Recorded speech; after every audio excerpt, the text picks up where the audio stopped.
آل dead. اطلاع دیتے ہی اس نے پاور بٹن پریس کیا اور اس بے ہوش وجود پر ایک نظر ڈالتا تعصب سے سر جھٹکا مڑ گیا۔ اسے بہت سے کام تھے، وہ جگہ جگہ رک کر کمزور دلوں کی دل جوئی نہیں کر سکتا تھا۔ ڈیک، تم نے کیا سوچا اور کتنی ہمت ہے؟ کب تک برداشت کر پاؤ گے؟ آس عالم نے ریوالور پاکٹ سے نکال کر اس کی گردن میں ابھرتی ہڈی پر رکھا۔ آج پھر وہ اس کے پاس آیا تھا۔ میں کچھ نہیں بتا سکتا۔ ڈیک نے یہ جملہ تقریباً 2 منٹ میں ادا کیا۔ نکاہت سے وہ ڈھہ سا گیا۔ 2-4 نوالوں سے اس کی غذا مکمل نہیں ہو سکتی تھی۔ ڈیک کے جواب نے اس کے جسم میں شرارے بھر دیے تھے۔ وہ غصے سے بے قابو ہوتے اس کی جانب بڑھا تھا۔ ہاتھ آزاد تھے، اس کے پیر بھی۔ وہ زمین پر بیٹھا تھا اور میجر آس کرسی پر۔ اس کے جھٹکے سے اٹھنے پر کرسی گر چکی تھی۔ ڈیک کی شرٹ پر جو سخت گرفت ڈالی تھی وہ چر کی آواز سے کالر سے ہی پھٹ گئی تھی، مگر اس پر جنون سوار ہو چکا تھا۔ اس نے ٹانگوں کا، ہاتھوں کا بھرپور استعمال کرتے ہوئے ڈیک کو زخمی کر ڈالا تھا۔ خونم خون ہو چکا تھا۔ بیسمنٹ کی دیواروں پر وہ اس کی کسی لچکدار گیند کی طرح اچھال رہا تھا۔ مضبوط بوٹ مار مار کر اس کا پورا منہ خون سے نہلا دیا۔ اس نے اپنی وائٹ ڈریس شرٹ کے سلیو فولڈ کیے اور پھر سے ڈیک کو کالر سے پکڑ کر کھڑا کیا۔ حبیب کون ہے ڈیک؟ اس نے ڈیک کا منہ تھوڑی سی پکڑتے اپنے مقابل کیا۔ مجھے جواب چاہیے۔ اس کو نفی میں سر ہلاتا دیکھ کر وہ دھاڑا۔ ایملے، ایوا، وہ مار دیں گے، ڈیک بڑبڑایا۔ میں تمہاری بیوی اور بیٹی کو محفوظ مقام پر پہنچا دوں گا، تم تعاون تو کر کے دیکھو۔ آس نے جھال بچھایا۔ وہ کچھ بولنا چاہ رہا تھا مگر نکاہت کے باعث لب ساتھ دینے سے انکاری ہو رہے تھے۔ آس عالم نے پانی کا ڈبہ اس کے منہ پہ دے مارا، پھر یہی ڈبہ اس کے ہاتھ میں تھما دیا۔ منرل واٹر پینے والا آج کھارا پانی پی رہا تھا۔ میں ایماز کی نس نس سے واقف ہوں۔ ایملے اور ایوا اس کے قبضے میں ہے۔ جیسے ہی میں راز اگلوں گا، بے دردی سے میری بیوی اور بیٹی کو مار دے گا، بلکہ ان کا خون تک پی جائے گا۔ ڈیک نے بامشکل بات مکمل کی۔ نہیں ہے وہ اس کے قبضے میں، آس چیخ کر بولا۔ ڈیک بے بسی سے رونے لگا، جس کا مطلب تھا کہ وہ کچھ نہیں بتانا چاہتا۔ اوکے، بہت نرمی سے ڈیل کیا تھا میں نے تمہارے ساتھ، لیکن تم یہ نرمی ڈیزرو نہیں کرتے۔ آس عالم نے لوہے کی راڑ اٹھا لی۔ اب ڈیک کی چیخیں در و دیوار ہلا رہی تھیں۔ وہ تڑپ رہا تھا، رو رہا تھا، ہاتھ جوڑتا، گڑ گڑاتا، مگر مقابل گویا پتھر تھا یا ریبورٹ جس کو کوئی اثر ہی نہیں ہو رہا تھا، نہ التجائیں، نہ منتیں، نہ گڑگڑاہٹ۔ پورے 2 گھنٹے تمہارے سر پر بیٹھی رہی ہوں میں۔ میڈم بے ہوش ہو گئی۔ بھئی ایسا بھی کیا دیکھ لیا تھا تم نے؟ چوزے کا دل لیے پھرتی ہو۔ وہ دونوں ٹیکسی میں بیٹھی گھر کو جا رہی تھیں جب مہک بولی، آشی اور بینا کہاں ہیں؟ نیلم نے پسر مردہ لہجے میں پوچھا۔ تمہیں ڈھونڈتے خوار ہوتے رہے ہیں۔ بعد میں پتہ چلا کہ ایک لڑکی فائر کی آواز سے بے ہوش ہو گئی تھی، اسے میڈیکل ڈپارٹمنٹ لے کر گئے ہیں، تو میڈم وہاں ہون ہون کرتی بیڈ پر سر پٹکتی ملی تھی۔ خیر، آشی اور بینا کو تو میں نے گھر بھیج دیا ہے، تمہیں ریسٹ کی ضرورت تھی، نرس نے جانے کون سی میڈیسن دی تھی۔ 2 گھنٹے بعد ہوش آیا۔ میں نے سائیکا آپی کو کال کر دی تھی کہ ہم کچھ لیٹ ہو جائیں گے، وجہ نہیں بتائی تھی۔ مہک تیز تیز بول رہی تھی۔ اچھا، وہ اس کی تقریر کے جواب میں فقط اتنا ہی کہہ سکی۔ ٹیکسی سگنل پر کھڑی تھی جب ایک بہت بزرگ فقیر آ کر ٹیکسی ڈرائیور سے مانگنے لگا۔ اللہ کے واسطے دیتا، کبھی اپنی مجبوری بتاتا۔ وہ چند روپوں کی درخواست کر رہا تھا۔ ڈرائیور نے جانے کیا کہا جب وہ پچھلی طرف آ کر شیشہ بجانے لگا۔ نیلم نے اپنا کلچ کھولا کہ گرین سگنل ملتے ہی ٹیکسی ڈرائیور نے سپیڈ لگائی۔ روکو روکو، تمہیں سنائی نہیں دیتا؟ کوئی تیسری آواز پر ٹیکسی رکی تھی۔ ہم نے اس فقیر کو پیسے دینے تھے، وہ نکاہت کے باوجود چیخ رہی تھی۔ یار، اب تو ہم کافی آگے آ گئے ہیں، مہک نے بے بسی سے کہا۔ مہک، وہ مانگ رہا تھا۔ اس نے کھڑکی بجائی، ایک بار نہیں، بار بار۔ پھر بھی یہ ڈرائیور میرے روکتے روکتے بھی ٹیکسی بھگا لے آیا۔ نیلم سخت غصے میں ڈرائیور کو گھورتے بولی۔ چلو کوئی بات نہیں، غصہ نہ کرو، مہک نے نرمی سے کہا۔ غصہ کیسے نہ کریں مہک، وہ فقیر ہمارے در پہ آیا تھا، کیسی بے بسی تھی اس کے چہرے پر، کتنی فریادیں کر رہا تھا، التجا کر رہا تھا، گڑ گڑا رہا تھا، کھڑکی بجا رہا تھا۔ ہمارے پاس اتنا تو تھا نا کہ چند سکے اس کے کشکول میں ڈال دیتے، مگر نہیں، ہم نے تو دھتکار دیا۔ نیلم کا لہجہ گلو گیر تھا۔ کم آن نیلم، پتہ نہیں وہ مستحق تھا بھی کہ نہیں، کم کر دو اپنی یہ ہمدردیاں، ناؤ گرو اپ۔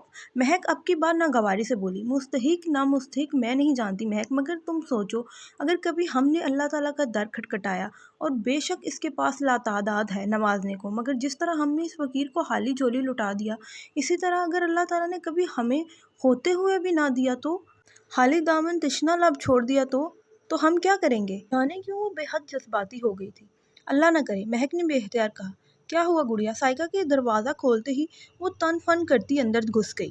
سائیکا نے ایک معذرت خواہانہ نظر مہک پر ڈالی جو ٹیکسی کی کھڑکی سے انہیں دیکھ رہی تھی، پھر اندر چلی گئی۔ گڑیا کیا ہوا؟ وہ تیز تیز سیڑھیاں چڑھتی اوپر روم میں آ گئی، جہاں وہ کلچ پٹکنے کے بعد ہلکی ہلکی پہنی جویلری اتار رہی تھی۔ بتاؤ بھی، साइका मिरर के आगे आकर खड़ी हो गई। आप ही भला कोई आंसुओं के दरमियान आपसे फरियाद कर रहा हो, कुछ मांग रहा हो और आपके पास मौजूद भी हो वो शय, मगर आप उसे ना दो, दुत्कार कर दूर कर दो, तो क्या आप इंसान कहलाने के लायक हो? जिसमें इंसानियत ना हो वो इंसान कैसा? नीलम चंद पल को अपना काम तर्क किए इसे देखती बोली, मगर बात तो बताओ। फिर इसने साइका को पूरा वाकया सुना डाला।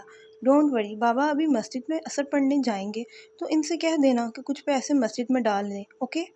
साइका ने इसके गाल पर थपकी दी। इसने फ़कत सर हिला दिया। वो इसका फैलावा समेटने लगी थी। हम आ जाएगा थोड़ा वक्त में, ईगल ने तख्त से उठते कहा, साथ ही पत्ते भी छोड़ दिए। मगर तुम कहाँ जा रहे हो? हर्ब भी उठ खड़ा हुआ। बकिया अफराद इनको नज़रअंदाज करते आपस में गुफ्तगू करने लगे। यार, हमको जामिया के हवाले से काम है, कुछ बच्चा लोग माल ले जाता है, पैसा नहीं दे के जाता, बस इनको ही थोड़ा धोकर आ जाए। ईगल ने मुंह में रखी माचिस की तीली चबाई। मैं भी चलता हूँ तुम्हारे साथ। हर्ब तेज़ी से आगे बढ़ने लगा। नीचे बिछे हंसता हाल से कालीन पर 20-25 की तादाद बैठी मुख्तलिफ नशों से लुत्फ़अंदोज़ हो रही थी। अरे तुम क्या करेगा जाकर, हमारा काम है, हमको खुद देख लेने दो, वो नागवारी से कहता तेज़ी से निकल गया। अभी निकला है वो, जल्दी जाओ। बात मुकम्मल करते ही इसने कॉल कैंसिल कर दी और वापस अपनी नशिस्त पर आ बैठा। वो दाखिली गेट पर पहुंचे और टिकट लेकर अंदर दाखिल हो गए। आशी, बीना, नीलम, महक और इसकी कज़न जो उम्र में इन सब से बड़ी थी, एहतियातन इसे साथ भेजा गया था। नीलम की तबीयत खराबी के बायस वो एक दिन छोड़ कर आई थी। अंदर दाखिल होते ही एक ग्राउंड सा आ गया था, जिसको 4 चौकोर हिस्सों में बांट कर इनके इतराफ़ में गमले लगाए गए थे। इसके दरमियान में थोड़ा ऊंचाई पर पानी के फव्वारे लगे थे, मगर फिलहाल बंद थे। हरी भरी घास, एक तरफ कोने में चंद लोग शूटिंग कर रहे थे। महक, चलो शाबाश, पहले इसकी हिस्ट्री बताओ, आशी ने इसकी खिंचाई करने के इरादे से कहा। यार प्लीज़ बोर ना करो, नीलम उकताते हुए बोली। नहीं, अब तो बताकर रहूँगी, महक बोलना शुरू हुई। साथ साथ वो इस हज़ारों गज़ पर मुश्तमिल इस 2 मंजिला इमारत के अतराफ़ में चक्कर लगाने लगी। इमारत के चारों तरफ 4 गुंबद, जबकि 5 छत पर 5 गुंबद मौजूद थे। यार किस कदर हसीन है ये, नीलम ने तारीफ़ी अंदाज में कहा। ये माहिर तामीरात आगा मोहम्मद हुसैन ने डिज़ाइन किया है, महक ने बताया। एक्चुअली शेर तन मुहट्टा, एक हिंदू ताजर ने ये महल 1927 में तामीर करवाया था, अपने अहले खाना की रिहाइश के लिए। पहले ये कराची सिर्फ तजारत को आया था, मगर इसके लिए ये शहर लकी साबित हुआ। खैर, फिर 1947 तकसीम हिंद के बाद वो अपनी फैमिली के साथ हिंदुस्तान चला गया। फिर यहाँ वज़ीर ख़ारजा का पहला दफ्तर कायम किया गया। ये दफ्तर 1964 तक कायम रहा। इस्लामाबाद में दारुल खलाफा कायम होने के बाद इसे शिफ्ट कर दिया गया और फिर ये इमारत फ़ातिमा जना की रिहाइश बन गई। तब इसे कसरे फ़ातिमा भी कहा जाता था। 1967 में इनकी डेथ के बाद इसे हुकूमत सिंध की तहवील में दे दिया गया। साथ ही ये भी हुक्म जारी किया गया कि इस इमारत को एक अजायब घर बनाया जाएगा, जो पाकिस्तान के सकाफती विरसे की अक्कासी करेगा। 1999 में मुहट्टा पैलेस का बाकायदा इफ्तिताह किया गया। ये थी इसकी हिस्ट्री। वो लोग पैलेस के दाएं तरफ थे, जहाँ बहुत सारे मुजस्मे पड़े थे। काले पत्थर से बने शेर, अजीब सा हाथी, सफ़ेद रंग का सरकटा आदमी जिसने हाथ में कोट थाम रखा था, एक औरत सराही थामे बैठी थी जिसमें से पानी गिर रहा था, एक सिपाही खड़ा था, चीता बैठा, एक आदमी के साथ बच्चा खड़ा, आधे से ज़ायद स्याह रंग के थे। वो लोग दोबारा से घूमकर दाखिली दरवाजे के पास आ ठहरे थे। अंदर सेलफोन अलाउ नहीं है, आशी ने बताया। ओह नो यार, ये क्या बात हुई? हमने तो सेल्फीज भी लेनी थी। नीलम को अफसोस हुआ। पहले अंदर घूम आते हैं, फिर तस्वीरें ले लेंगे। बीना की तजवीज़ सबको पसंद आई। अंदर दाखिल होते ही वो दंग रह गई। क्या सज धज थी! ऐसे लग रहा था कि महल में आ गए हैं। दोनों मंजिलों पर 16-16 कमरे तामीर थे। अंदर bio, geographical themes, map of Pakistan, history of Pakistan, Islamic history of Pakistan, ये चंद थीम्स के अलावा सोने के हरूफ वाला कुरान पाक भी था। पूरा व्यू करने के बाद वो लोग बाहर आ गए। अब चूंकि 4 बज रहे थे, तो लोगों की आमदोरफ्त भी बढ़ गई थी। रश होने लगा था। अमूमन इतना नहीं होता था। हमारी बिल्कुल अच्छी नहीं आई, डिलीट करो इसे महक। नीलम चिल्लाई, बहुत ज़बरदस्त है, हाँ हाँ, चुड़ैल लग रही हो। महक ने तस्वीर देखते मजाक उड़ाया, जिसमें हवा के चलने के बायस नीलम का पूरा चेहरा इसके बाल ढांप चुके थे। महक, डिलीट करो। वो इसकी जानिब लिपकी। तुम करती हो? वो पीछे हुई। नीलम इसकी जानिब बढ़ी। महक ने दौड़ लगाई। महक, नीलम भी कहाँ हार मानने वाली थी। महक, वो भी इसके पीछे भाग रही थी। महक गांव से उतरकर राहदारी में भागने लगी। नीलम भी पीछे होली। ब्लॉक हील पहने इसे काफी दुश्वारी हो रही थी, मगर वो भी अपने नाम की एक ही थी।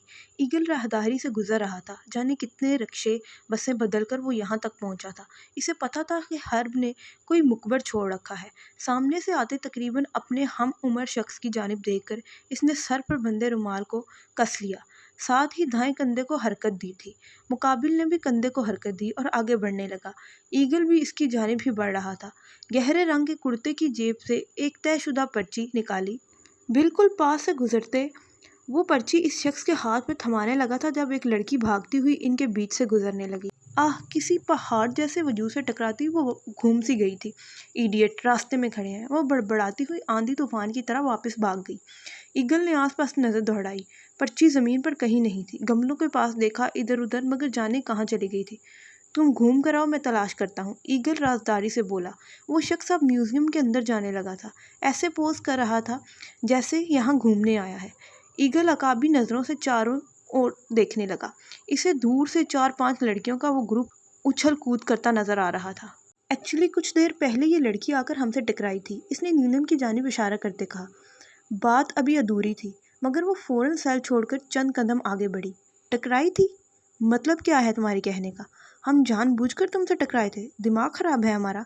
दुनिया जहाँ के हैंडसम मर गए थे, जो हम तुम पेंडू काजल की दुकान को टक्कर मारेंगे। नीलम ने तरह कर इसका जुमला उचकते गोला बारी कर दी। लिसन मैम, ना ही मैं पेंडू हूँ और ना ही काजल की दुकान। अभी वो उंगली उठाए मजीद कुछ कहता कि वो फिर बोल पड़ी। काजल नहीं, सुरमा तो भरा हुआ है ना। पूरे महीने का एक ही दिन लगा लिया है। कम लगा लेते तो शायद तुम्हें हम नजर आ जाते, मगर नहीं। शौक होता है तुम जैसे लफंडरों को। खूबसूरत लड़की देखी नहीं कि अंधेपन का मुजाहिरा शुरू। नहूत से कहती वो हसीना ईगल को जहर से भी बुरी लग रही थी। खूबसूरत? आप इंतहाई बदतमीज, बदतहजीब और बदजुबान है, वो भी जवाबन बोला था। ओ मिस्टर, तुम। नीलम चुप करो। महक ने इसे हाथ से पकड़कर पीछे घसीटा। असल बात बताएं। महक की कज़न आगे बढ़ी। पता नहीं इस लड़के ने क्या कहा था। जब वो महक से उलझती नीलम के करीब आई। तुम्हारे पास कोई पेपर है? कोई पर्ची वगैरह? नहीं तो हम यहाँ पढ़ने के लिए थोड़ी आए हैं, वो मुंह बनाते बोली। वो लड़का कह रहा है कि तुम्हारे टकराने के बाद इसके हाथ में जो पेपर था वो खो गया। महक की कज़न ने मजीद कहा। तुम्हारा मतलब क्या है? हम इतने घिरे गुजरे हैं कि कागज़ चोरी करते फिरेंगे? मुझे तो तुम शक्ल से ही कोई क्रिमिनल लगते हो। अभी सिक्योरिटी को बुलाते हैं। वो तब कर बोली तो महक और उसकी कज़न आगे बढ़ी। मैं इसकी तरफ से माजरत करती हूँ। अगर आपका पेपर हमारे पास होता तो हम दे देते। रियली सॉरी, महक की कज़न माजरत खाना लहजे में बोली। चलो लड़कियों। नीलम को खींच कर ले जाते वो ऊंची आवाज़ में बोली तो बाकी सब भी पलक झपकते गायब हो गई। ईगल हाथ मलता वहीं खड़ा रह गया। 2 घंटे पूरा म्यूजियम छान मारने से भी वो कागज़ का टुकड़ा ना मिल सका। मुसाफिर बस कराची से सरगोदा जा रही थी कि कैंट स्टेशन के करीब ज़ोरदार धमाके के बाद इसमें आग लग गई। धमाके के नतीजे में 10 अफराद जान बहक और 60 जख्मी। जख्मियों और लाशों को जनाह अस्पताल मुंतकिल कर दिया गया है, जहां 6 अफराद की हालत तशवीशनाक। वाक़या के बाद जनाह अस्पताल में एमरजेंसी नाफिज कर दी गई है। फायर ब्रिगेड के अमले ने फ़ौरन आग बुझाई। ताहम धमाके के नतीजे में बस मुकम्मल तौर पर तबाह हो गई और करीबी इमारतों के शीशे भी टूट गए। शहर के शहर टीवी पर एक ही खबर बार बार चलाई जा रही थी। जली लाशें, बसें, ज़ख्मी लोग, मुतासरा मकान। यूनिट में बिल्कुल खामोशी थी। धम सौदे सब ये खबर सुन रहे थे। अपनी आवाम को इस मुश्किल वक्त में आहें सिसकियां भरते देख रहे थे, मगर वो जैसे बेबस हो गए थे, जैसे इनके हाथ पैर बांध दिए गए थे। अगर इन सब में कोई शोर करके अपना गुस्सा निकाल रहा था तो मेजर आस था। दीवार पर मुक्के बरसाता वो चीख रहा था। मैंने पूरी रात लगा दी, पूरा दिन लगा दिया, मैं नाकाम रहा। इस सब के पीछे सिर्फ उसका कसूर है। मैं छोड़ूंगा नहीं इसे, जान से मार डालूंगा। दीवार पर मुक्के मारते मारते वो चिल्लाकर बोल रहा था। इसके हाथ का गोश्त फट चुका था। आज कूल डाउन यार, पागल हो गए हो क्या? तुमने कोशिश तो की थी ना, कोड भी हासिल कर लिए थे। अब अगर अल्लाह को नहीं मंजूर, नहीं, जो कुछ भी हुआ है मेरी लापरवाही के नतीजे में हुआ है। वो अपने साथी का हाथ झटकता बोला। मेजर आस्क, डायरेक्टर जनरल से आपकी मीटिंग है। इसके लिए आपको इस्लामाबाद जाना होगा। आईएसआई के हेडक्वार्टर में ही आपकी उनसे मुलाकात हो सकती है। इस एक हफ्ते के अंदर जैसे आपके पास वक्त निकलता है, मैं टाइमिंग फिक्स कर दूंगा।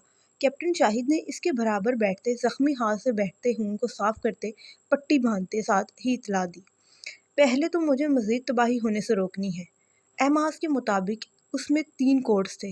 ایک دھماکہ تو میں نہیں روک سکا، مگر باقی 2 کا سراغ لگانا ہے، اور اس کے لیے اگر مجھے اس کی جان بھی لینی پڑی تو میں ایک پل کا بھی توقف نہیں کروں گا، وہ بے لچک لہجے میں کہتا آٹومیٹک پستول اٹھائے نکل گیا۔